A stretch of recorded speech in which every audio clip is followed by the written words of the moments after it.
'Mowgli' 2 hours 40 minutes run టైమ్‌తో థియేటర్స్‌లో release అయింది. ఇక ప్రీమియర్ షో అయితే చూడడం జరిగింది. ఇక ఈ వీక్ అన్ని రివ్యూస్ కవర్ చేశానండి. మీకు ఏ సినిమా కావాలో ఆ రివ్యూ చెక్ చేసుకొని చూడండి. అలాగే కొత్తగా మన ఛానెల్ చూస్తున్నవారు ఒకసారి మన కంటెంట్‌ని చూడండి. నచ్చితే సబ్స్క్రైబ్ చేసుకోండి. నాకు కూడా కొంచెం హెల్ప్ అవుతుంది. ఇక ఈ 'మోగ్లీ' మూవీని చూసిన తర్వాత నాకైతే ఓన్లీ ఫర్ ఫ్యూ సీన్స్ అని అనిపించిందండి. ఎంగేజింగ్ ఇన్ పార్ట్స్ అని చెప్పొచ్చు. Second half police station scene ఒకటి బాగా ఇన్వాల్వ్ అయ్యేలా ఉంది గ్రిప్పింగ్‌గా. ఇంకా ఇంటర్వెల్. అలాగే 'వైవా హర్ష' గారున్న సీన్స్ కొన్ని బావుంటాయి. ఎమోషనల్‌గాను, ఫన్నీగాను, ఎలివేటింగ్‌గాను. ఇక సీన్ కంపోజిషన్ బావుంది కొన్ని సీన్స్‌కి. ఇక మిగతా సినిమాలో పెర్ఫార్మన్సెస్ మెయిన్‌గా విలన్‌గా 'బండి సరోజ్ కుమార్' గారు, హీరోయిన్ ఇలా వీళ్ళు తప్ప స్టోరీ పెద్దగా ఏం లేదండి. ఎప్పుడు చూడంది కాదు మనం. దీనికి తోడు ల్యాగ్ కూడా ఉంది.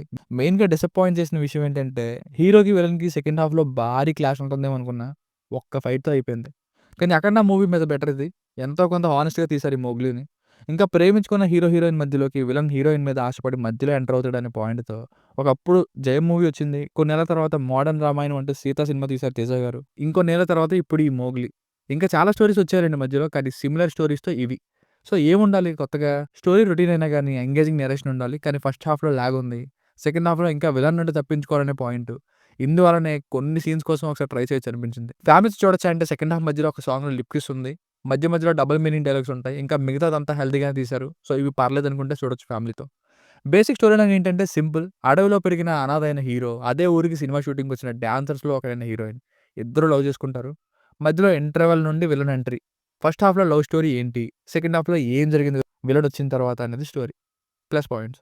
లీడ్ యాక్టర్స్ పెర్ఫార్మన్సెస్ బాగున్నాయి. ముఖ్యంగా 'బండి సరోజ్ కుమార్' గారు నెగెటివ్ రోల్‌లో అదరగొట్టారు. ఈయన ఎప్పుడు స్క్రీన్ మీద వచ్చా గాని అరుస్తూనే ఉండేవారు. నిజానికి ఆయనకి ఆయన రోల్‌లో రాసిన డైలాగ్స్ మరొక మేజర్ హైలైట్‌లా చెప్పాలి.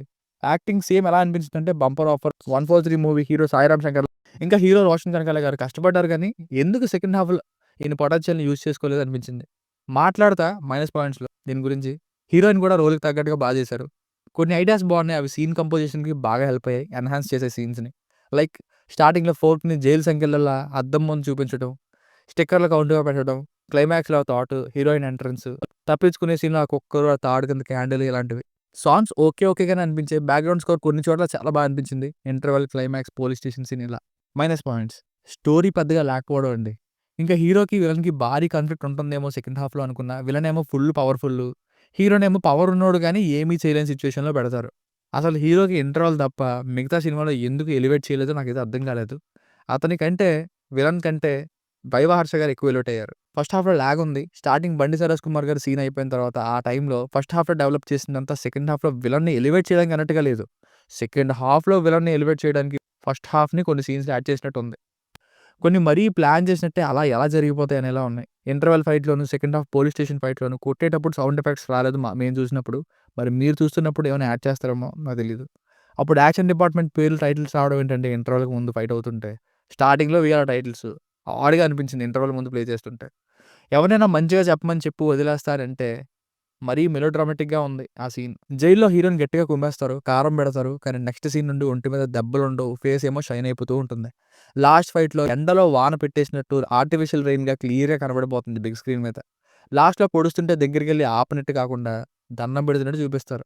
సో, ఫైనల్‌గా మూవీ వర్డిక్ట్ ఏంటంటే స్టోరీ పెద్దగా ఏముండదు. కానీ వైవా హర్ష గారి రోల్‌తో ఉండే సీన్స్, ఇంకా బండి సరోజ్ కుమార్ గారి విలనిజం, హీరోయిన్ పెర్ఫార్మన్సెస్ ఇలా ఈ యాస్పెక్ట్స్ కోసం ఒకసారి ట్రై చేస్తానంటే చూడొచ్చు. మరీ హై ఎక్స్‌పెక్టేషన్స్ పెట్టుకొనైతే వెళ్ళకండి. It's impressive in parts. దీనికి రేటింగ్ వచ్చేసి ఇది నా ఒపీనియన్ 2.75/5. మీకెవరైనా వర్క్ నచ్చినట్లయితే మరిన్ని రివ్యూస్ కోసం మన ఛానెల్‌ని సబ్స్క్రైబ్ చేసుకోండి. Thank you.